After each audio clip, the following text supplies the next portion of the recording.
I would ever say, no, you shouldn't do this, or you should definitely do these ones. It's very much a sort of collaboration between everyone. Yes, it is collaboration, and it's a hard question to answer in a way, because we try to make a full show. That's really it, and we try to make the best show that we can, and that of course involves how things sound, but it also involves, who are the audience, what do we expect that you've heard from before, what do we try to guess sometimes what you would like to hear, and then we try to mix that a little bit. And then it's got to do with tempo, the dynamics of the sets, and all that. And we spend a lot of time discussing. And I don't know how many nights Erik and I have discussed it. I don't want to tell you how much alcohol we've drank while discussing it. But we do take very much care in trying to make that. And I think what we discussed before these two shows, because they are first of all, they're in Norway, which is a different, of course, situation for Morten.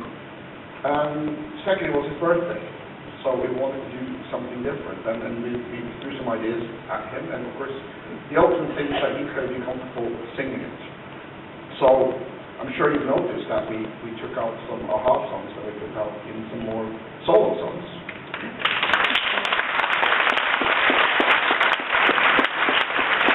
It seems like that may have been the right choice.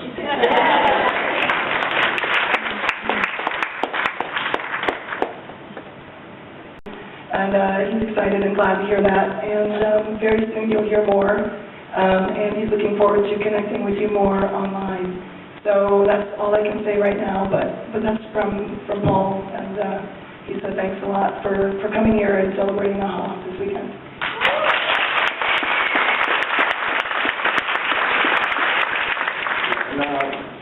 Yeah, I just wanted to add a little bit about Paul. I mean, he's doing really well, and he's written a lot of new music.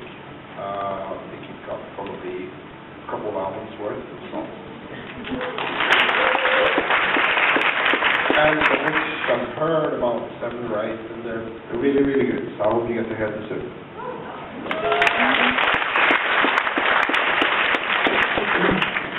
Paul for that.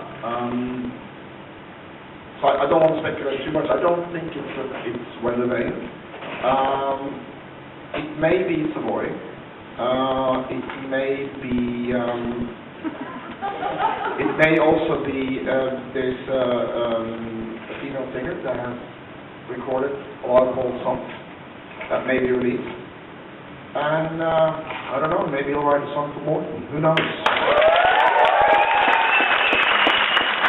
And I think, I was going to ask about the preparation for the live thing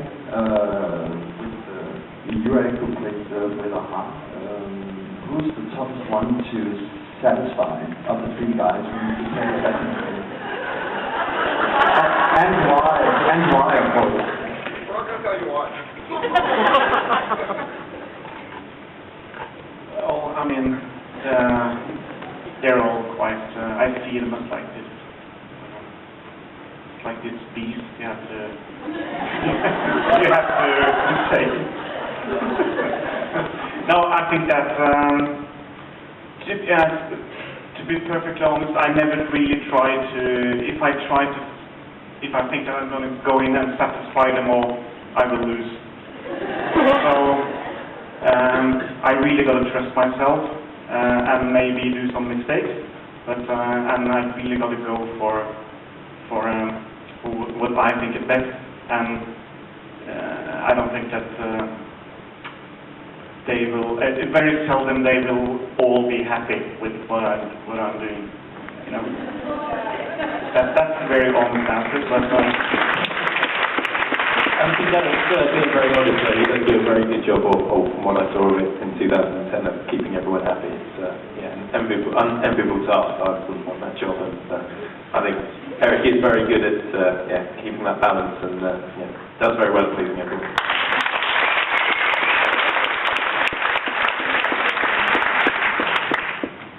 I don't even think the guys know this. Unfortunately, the gig took a slight turn for the worse because we can actually cope without having much lighting on stage. You can still hear what's going on, but in the confusion of trying to sort out the lighting power, I had gone up and asked Morten, what he wanted to do, which is never quite easy, particularly not when you're stood on stage with Morten in front of a packed house. And all I really wanted to do was have a quiet word with Morten in his ear and say, okay, the lights are off, but do you want to keep going as we are?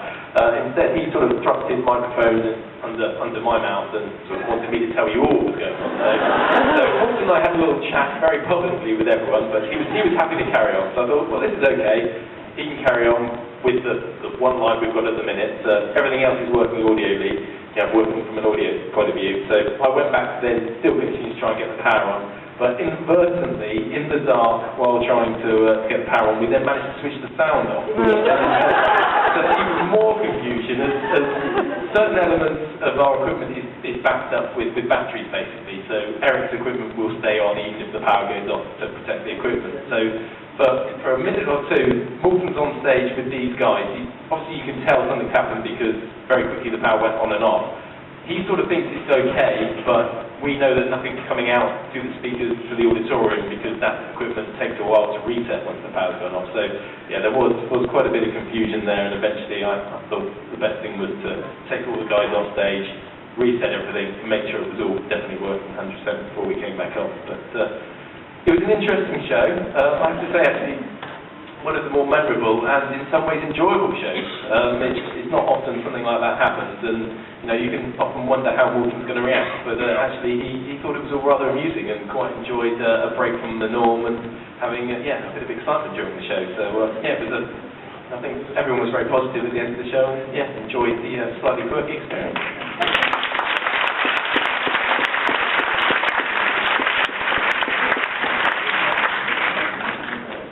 After initially speaking to the promoter and seeing if there were any other venues or how interesting this might be, the best thing to do was prepare for the worst but hope for the best. And we'd see how it was. We'd sort of let Morten know, but we wouldn't overly burden him with this information until we got it was on need-to-know basis. Need-to-know basis. We knew, and we didn't think Morten needed to quite yet. So we get there, and I have to tell you, nothing had quite prepared me for what we were going to walk into. We've seen photos, that's fine, but you can't really gauge from the photo how the place is going to smell or sound.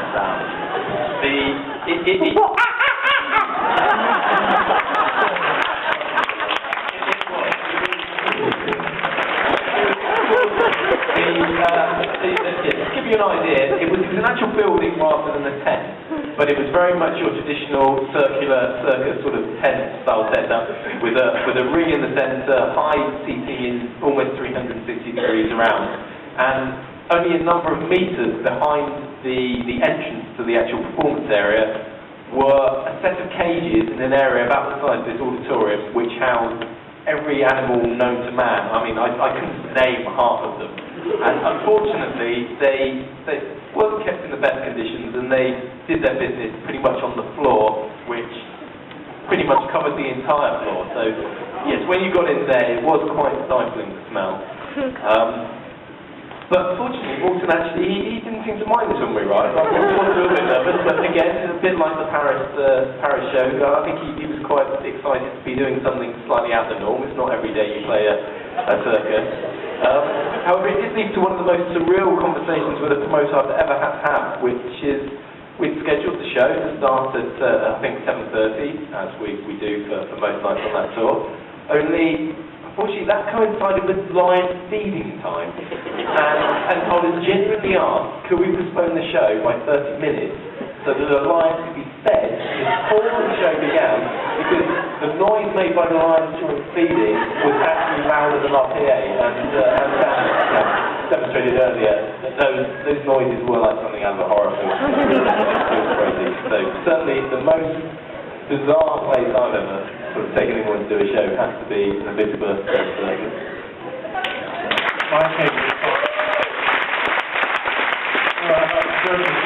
My favorite part was hearing Morten sound checking and the lines answering.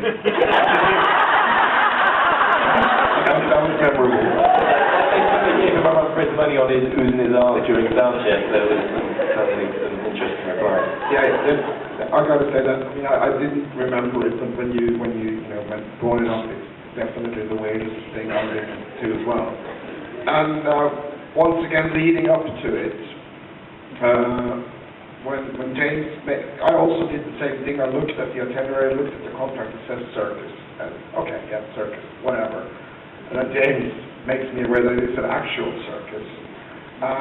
The first thing I do is to write an email to the promoter and just take on my sort of more, aggressive hat and say, we never agreed to play this circus. So there's no way we're performing. That's like the first try, just a desperate attempt of getting away from it. Then I looked at the contract and I realized I was full of shit because it does say State Circus on the contract and it was my name signed under it. I couldn't really get away from it. So like we discussed, it said, this next step is like, we're not going to tell more than this. We're just not going to tell you. And the third phase that we both did was, okay, so how do we make it a positive thing? How do we sell this? How do we make this night happen? And I remember walking around in the smell and saying, this is kind of cool. This will work. Think of it as a different experience. And it did work. It was a fun night. And then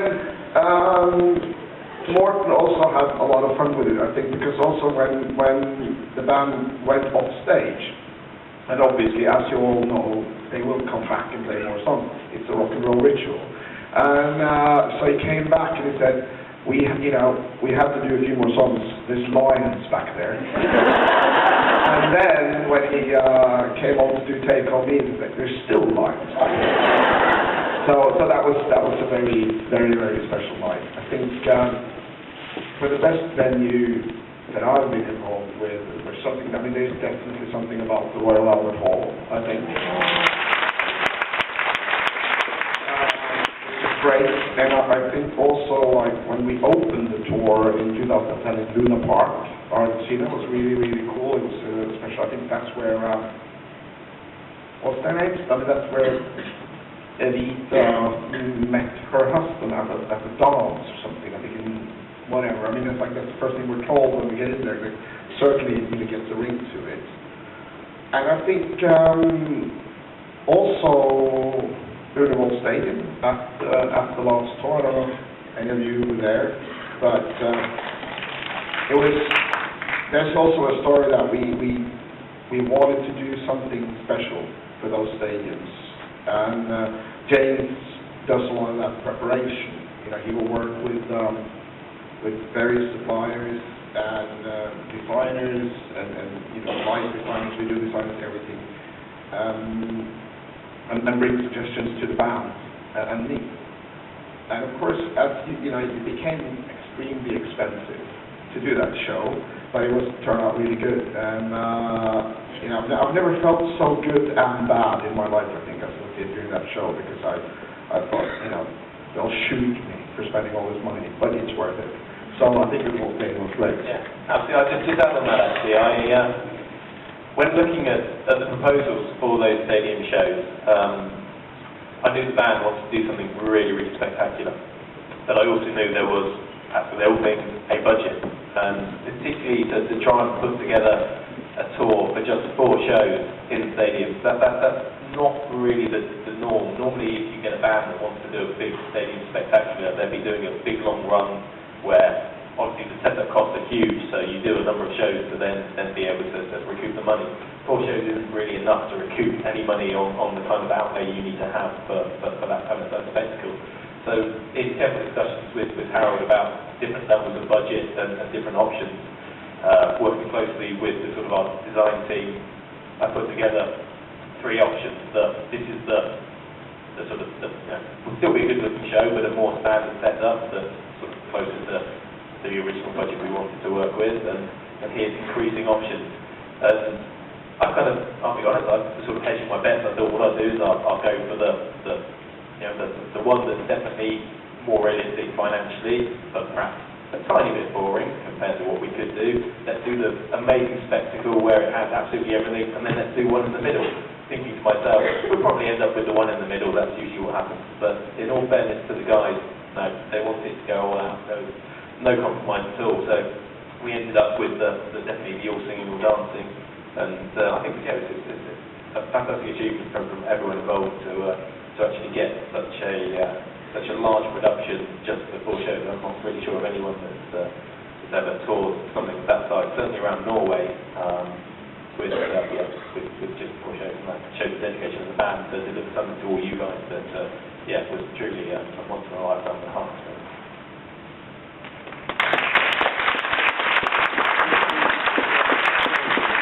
Yeah, my question is for Erik. I'm over here to your right.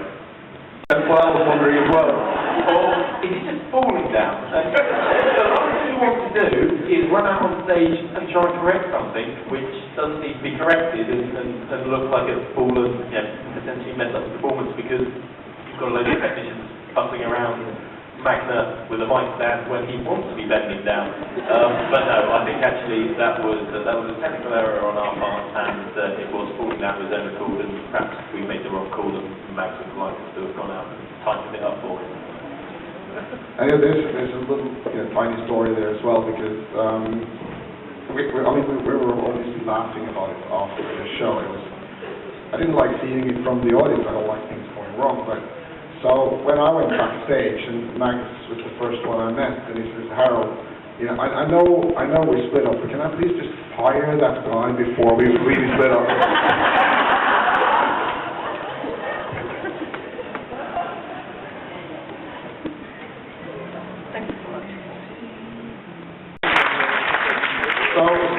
And the way it works is really, to make it short, but it's then we deal with the German record company, and they deal with the rest of the countries, basically. We don't really deal, I cannot tell the Japanese label what to do. I have to go through my home territory, and then also the Japanese label, they decide for themselves.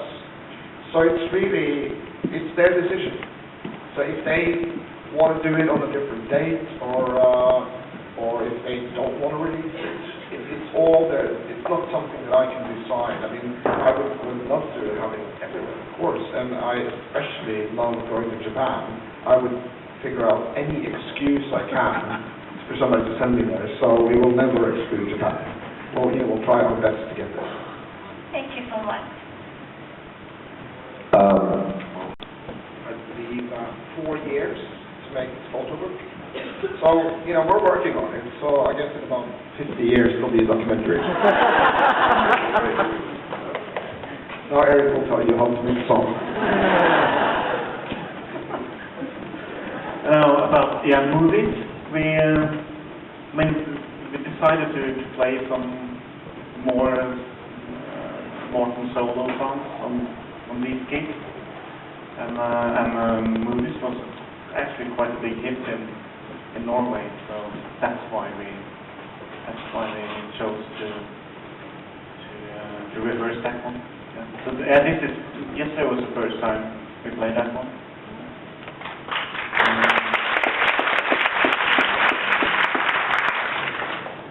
I can't tell you how to make a song. Describe the process, or Would you mean to compose a song, or to? Is this a question to me? No, to all of you. If you like, if you're gonna make a song for the album, and you're gonna make it together, or as one person makes it for a group, I don't know, but how do you just come up with ideas and there's a song? Huge resources available to us, so thank you very much.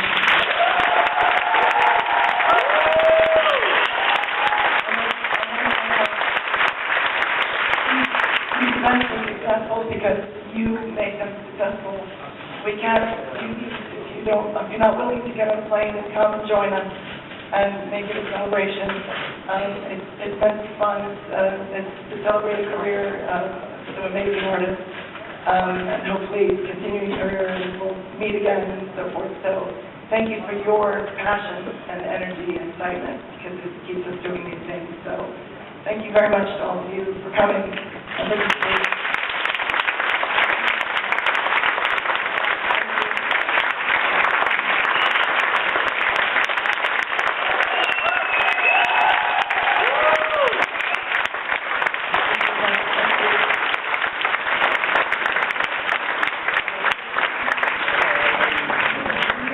One last piece of business to conduct, yes?